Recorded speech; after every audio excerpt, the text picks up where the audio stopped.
Think of it this way, people. The last several podcasts set the nail. This podcast should drive the nail home. On Saturday, the 11th of June, 2022. A little much-needed history for some of you today. In 1935, the most famous rabbi in America, Rabbi Stephen Wise, a friend of President Franklin Delano Roosevelt, said, quote, "Some call it Marxism, I call it Judaism," unquote. Now that's an interesting quote. What was the good rabbi going on about way back in 1935? 20 years before even my time. Yeah, the time I was born, a year-friendly, fluid, most flexible, and humble messenger. To understand Marxism, we have to understand the writings of the man Marxism was named after. You got it, Karl Marx. But before we get into Marx, let's review some serious history about the good war fought by the greatest generation. And I know there are a number of people who hate it when I add, on the wrong fucking side. Now please consider, by the end of World War II, the good war, prosecuted by FDR and ended by President Truman, Europe, the Soviet Union under Stalin, and the Orient, China, and Japan, were in ruins. They were devastated. None of them had any significant manufacturing abilities, leave alone resources and available manpower. Up to 52 million dead people, you know. Now, except that, the only exception, the USA, virtually unscathed from the war. Massive manufacturing capacity, massive resources, and a massive labor pool, including Rosie the Riveter. Our forward deployed military was extremely powerful in all theaters of the war, well supplied, well armed, and equipped, and the USA had the bomb. You know the bomb, the big bomb.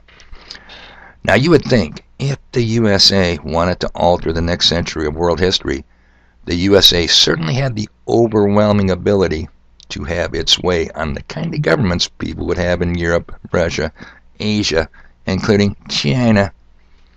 Even General Patton claimed he had the army to march into and conquer Moscow, noting a number of times, there is the problem. Oh, those goddamn Russians. They were a problem then. They're still a problem now. We fought the wrong enemy, according to Patton. Not just me. And remember, Russia went commie in 1917. Patton saw the threat. So what happened when WW2 ended? I'll tell you what happened, people. Russia stayed communist and got the bomb, and China went commie up into full swing, full gear, a couple years later in 1948. And what happened to all the territories that Germany conquered? Well, son of a bitch, they fell into Soviet hands, Soviet control. Was that because the Russian army was so powerful? Hell no. The Russian army was almost non-existent by the war's end. But thanks to massive aid from the USA, they did appear to be formidable, at least in Berlin. People, Russia couldn't build a truck. They couldn't build a truck until 1976, when Ford Motors went into the Gorky Motor Works. Can anyone out there name a famous Russian naval or a famous Russian air battle? You can't do it. They never happened. They were an agrarian people. They were a peaceful people. They weren't war makers. Okay. Now, oh, and by the way, even Murray admits his relatives played huge roles. I said huge, in not only communizing Russia in 1917, but China in 1948. How strange is that? Them 2.4%ers. Now stay with me, people, because in 1950, Truman sent troops to Korea. Yep, the Korean War. Why? To stop the expansion of communism. Remember the domino theory? How'd that work out? JFK and LBJ did the Vietnam thing for the same reason. As Barney would say on the Andy Griffith Show, you gotta nip those goddamn commies in the bud. And then, as I pointed out earlier, 5 years before the Korean War started, the USA, if it wanted to, could have wiped communism off the face of the earth. the flat earth. But our government chose not to. Again, I wonder why. Now read between the lines here, people. Think outside the box, if you know what I mean. Now getting back to Rabbi Weiss's quote, Marxism and Karl Marx. You got to understand, Karl Marx was paid by the League of the Just, later named the Communist League, in 1847 to write the Communist Manifesto, and paid again to rewrite it in 1848. The manifesto was intended to incite violent revolution, was a recipe for tyranny itself, and was later used as a propaganda, the glorious goal to believe in, to blind followers to the realities of the brutal dictatorships that oppressed all workers and slaughtered millions under communist rule.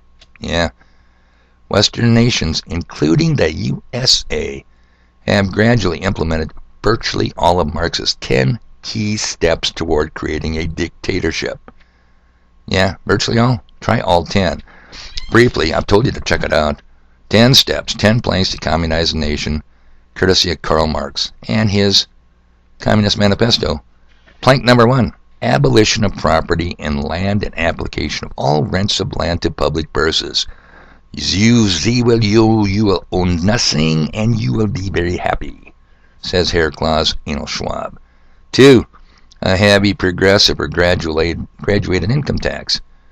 Unless you're one of the 2.4 percenters, you know exactly what that means. The more you make, the more you pay. 3, abolition of all rights of inheritance. Want to give that family farm away to the grandkids down the road? Suck on this. 4, confiscation of the property of all immigrants and rebels. Want to fight the IRS? We're taking your shit, boy. 5, this is a big one. Centralization of credit in the hands of the state by means of a national bank with state capital and exclusive monopoly. 1913, people. The Federal Reserve Act. 6, centralization of means of communication and transport in the hands of the state. Here come the endless ABC government agencies. FCC, Federal Trade, International Commerce Commission. I'm telling you, it should be pretty obvious. 7, extension of factories and instruments of production owned by the state and bringing into cultivation of wastelands and the improvement of the soil, generally in accordance with the common plan. Yeah, you know what the common plan is. You will own nothing, you're going to be happy. You're not going to own your land. I question whether you do now, because if you don't pay the property tax, the real owner will show up and kick your ass off, squatter. Number 8, equal liability of all to labor. Establishment of industrial armies, especially for agriculture. Yeah, kick Ma out of the house. Have strangers raise your kids in daycare. Get Ma working in the factory. You remember Rosie the Riveter. 9, combination of agriculture with manufacturing industries. Gradual abolition of the distinction between town and country by a more equitable distribution of the population over the country. Destroy life in the small towns, kill the small towns, move them to the big city. You know, you got to herd your cattle, but easier to keep an eye on them. Unbelievable. And then you have your big ConAgras, your big IDMs, ADMs, whatever they are. You got it. Number 10, you'll never hear anybody knock this one. Free education for all children in public schools. Yeah, I love that one, people. So there you go. Since 1913, the USA has never did a thing to fight communism or stop the spread of it. Why? Because we export communism to the world. Call it democracy if it makes you feel better. And it's even worse today. Trump never fought communist China. Biden isn't going to fight communist China. Neither Trump nor Biden have ever mentioned any one of those 10 planks. Not one goddamn one of them. Why not? Because they're communist. Our government is communist. And it is America's #1 political export, as I told you earlier. But China and Russia, they will fight us. You bet. As soon as they're done sucking the last bit of juice out of this luscious grape that America once was, they're going to fight us, people. And I'm afraid they're going to conquer the USA, especially the 60 percenters. Now, it's not our government, people. You can try and vote harder. Changes nothing. Give up your or your children's lives as cannon fodder for our masters' endless no-win wars. When's the last time we won one? Sing Lee Greenwood's God Bless the USA louder if it makes you feel better. But you're in denial, and if you don't wake up soon, it will be all over. So again, name me one American president. All right, name me one American politician. Either party, Republican, Demon Pub, or Democrat, Demon Rat, I don't care. Say what you want. Name me one politician that has ever campaigned to abolish even one of the 10 planks of the Communist Manifesto, with the exception of Ron Paul going after plank 5, the Federal Reserve System. You can't do it. You know you can't do it. Now, I told Murray I was leaving 2 links today. One of the Trump administration and one of the Biden administration. Murray is so proud of the overrepresentation of his 2.4 percenters and what they have. They're not videos, people. Nope. Just 2 links to the highly respected and accurate Jewish Virtual Library. Check them out. Then, people, prove me wrong. In the meantime, even though it's Saturday, I got stuff to do.